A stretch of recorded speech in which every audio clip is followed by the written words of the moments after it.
Hi భయ్యో, ఎలా ఉన్నారు? పైన బటారం లోన లటారం. ఈ మాట ఎందుకు అన్నానంటే ఒక్కటి చెప్తా భయ్య, బయటికి కనబడేదంతా నిజం కాదు, లోన జరిగేదంతా అబద్ధం కాదు.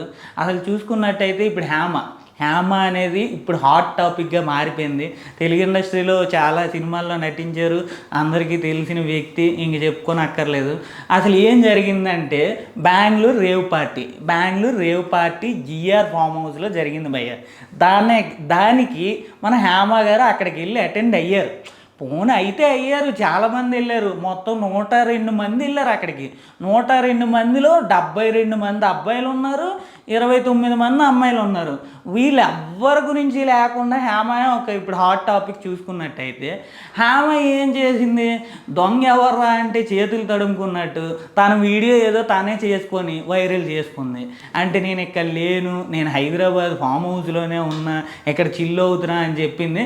అదేం చేశారు? శుభ్రంగా బెంగళూరు పోలీసులు అక్కడ ఫోటో ఇక్కడ ఫోటో సింక్ చేసి నేను ఇక్కడే ఉంది, మా దొరికింది అనేసి బటార్ బయలు చేశారు.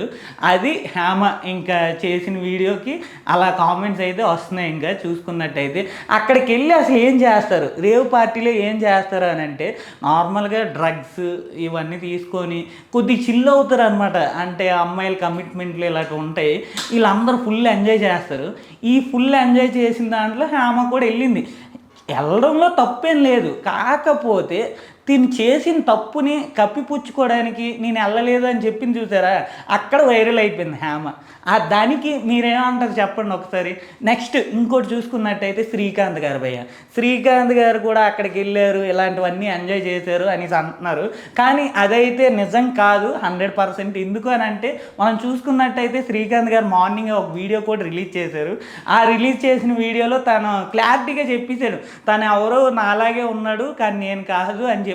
అది నిజం భయ్య, వాస్తవమే. కానీ శ్రీకాంత్ గారు లేరు అందులో. చూసుకున్నట్టయితే హేమ మాత్రం ఉంది భయ్యో. హేమ ఏం చేసింది?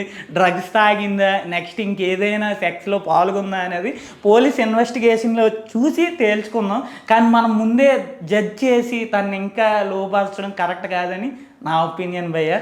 ఓకే, థ్యాంక్స్ భయ్య, ఉంటా, బాయ్ బాయ్.